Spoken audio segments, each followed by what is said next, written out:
It's so great to talk to the Kings of Venice filmmakers, Stephen Saltarelli and Sveinn Ingimundarson. Got Um, it. What? Did I? Oh, amazing. Wow, thank you. Well, this is such a film with such a great vibe. I'm in LA and have been to Venice Beach, countless times. But what drew you guys to paddle tennis, and why did you want to make a documentary about it? Yeah, so I think Svein and I were both just members of the paddle tennis community. I used to play tennis in college and had moved out to LA and had discovered it. And was seeing all these different people down there. It seems to attract like some really interesting characters, as you've seen. And all these people were just kind of our friends. And I teamed up with Svein and we started shooting this movie. Awesome. Yeah. And oh, No, I Sveinn, mean did you want to go that's ahead? pretty, no, no, that's pretty much the story actually. Nice. And how did you reach out to this kind of motley crew of characters? Well, Stephen was a regular at the court, so he had seen that some of the characters there were pretty interesting and probably worth putting a camera on. I knew just a couple of them that are in the movie, but some of the best characters are friends of Stephen's. Yeah, all these people are just down there. So like Laura, if you've walked around there, you probably you probably walked by some of them and seen them down there. And they're kind of hard to miss. I don't know. Like we have an Italian ex Versace model. We've got like the one of the most elite party crashers in Los Angeles. And they're hard to miss. So yeah, we were down there playing and it just seemed like these people were too good not to put a camera on, and we put some cameras on them and left them on for a long time, a lot longer than a lot of documentaries shoot. And we got them to be themselves on camera. I love that. There's so many unexpected moments. I don't want to give anything away, obviously, but Money Baby is one of them. How did that change, or Money Baby's entrance into your film? How did that change kind of the original vision? Because I'm assuming that was totally unexpected. Yeah, it's a great question. Yeah, Money Baby's in some ways the key to the whole thing. So like our initial vision of this was like let's let's host this tournament and maybe $5,000 prize, something like that, something much smaller. And when we started shooting, a few months into shooting, kind of COVID happened. That slowed us all down. So, but we started collecting footage, and we're still collecting footage. And eventually, with this Money Baby opportunity opened up, Scotty, one of our main characters, kind of closed this deal with this.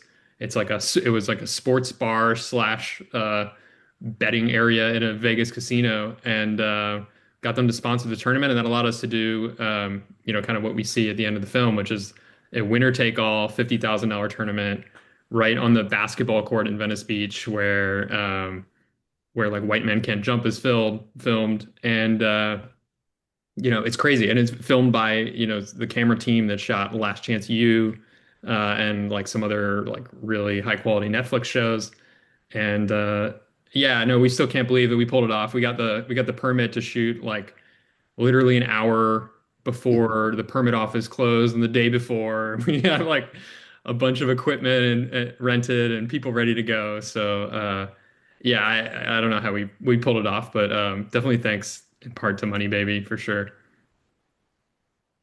That's amazing. I saw the camera people like on segways just moving Oh yeah. around the court, which is Yeah, really that guy cool. David Newton is like the only guy who does that.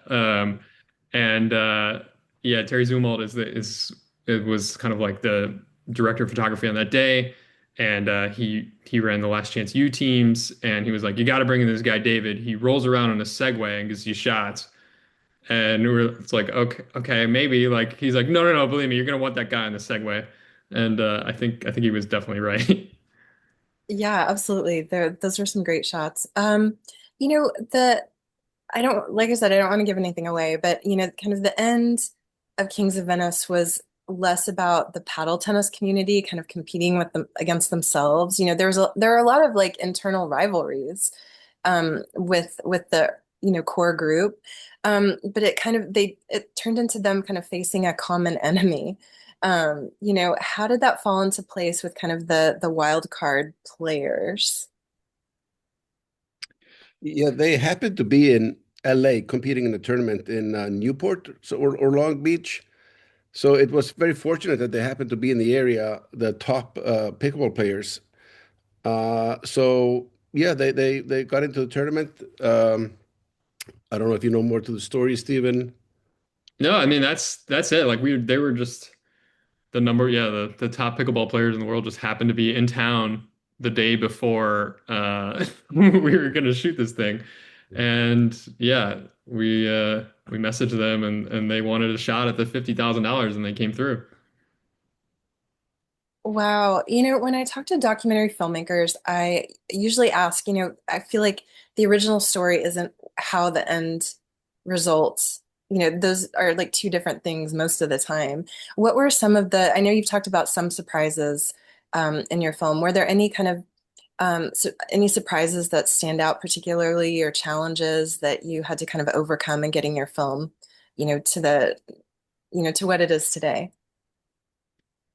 Well, we got a little break in filming when COVID hit. That took us out of the game for a long while. And then the intrusion of pickleball into paddle tennis was a surprise. That was not, we didn't set out with that. And then, yeah, I don't want to give anything up about the tournament, but that was definitely not planned. So yeah, that was pretty, stressful as it was happening. Yeah, you saw the good version of this movie, Laura. There's another version where we have another ending to it. But yeah, definitely a global pandemic was a curveball. Some of the tournament stuff, and then just we just kind of follow characters, see where their stories are going, and let them lead us into some fun little corners. Have any of the players seen the final cut? They have, yeah, and they're all about to come through and watch it at its West Coast premiere at Slam Dance this Saturday. So we're super excited to have everybody in one building watch it. Ernesto in particular has seen it 400 times. Loves He watches it. it daily. But Why but does that not surprise me? No, it doesn't. It's our exactly correct. lead character Scotty only saw it recently, and we weren't sure if he'd like it or not, his portrayal. But he claims he is definitely the star of the movie and maybe one of the best actors of all time. Is understanding the concept of actor in a documentary. That's hilarious. Also seems to track for his personality for sure. You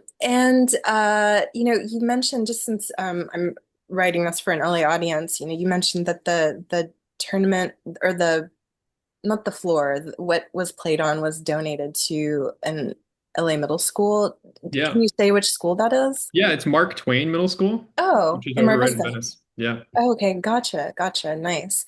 And then lastly, this is a West Coast premiere. It's at Slam Dance. What are you most excited for LA audiences to take away from your film? Take away from it, I don't know. Maybe Svein has something on that, but I'm just excited to like have all of our characters, all of this Venice community be in one room to watch it all together. Like it took so many people to make this. It really did take like a whole community. There's probably, I don't know, 80 people on camera that are in Venice that were in the film, and a lot of them are going to be there, and just excited to like feel that energy of a sold out show with all of our characters there. Yeah, I agree with Steven. And yeah, about LA, I think LA is a huge city, and I bet a lot of people in LA don't know what a jewel of a community there is down there on the beach. So I encourage everybody to see the movie and check out, Muscle Beach or Venice Beach in that area, the paddle courts. It's a really hilarious part of Los Angeles. Amazing. Thank you. I know I'm gonna, next time I go down to Venice Beach, I'll definitely have to take a closer look for sure to see if I see some of your guys and gals. For sure, Amazing. swing by there. They will definitely be there, and those courts are free down there. Like this is the basically the only place in the country where this sport exists. So like Venice and LA community should definitely cherish this little tract of land that we have down there in Venice. Amazing. Thank you. Well, thank you so much, Stephen. Thank you, Svein or Tak. Yeah. Um, Woo. Oh, nice.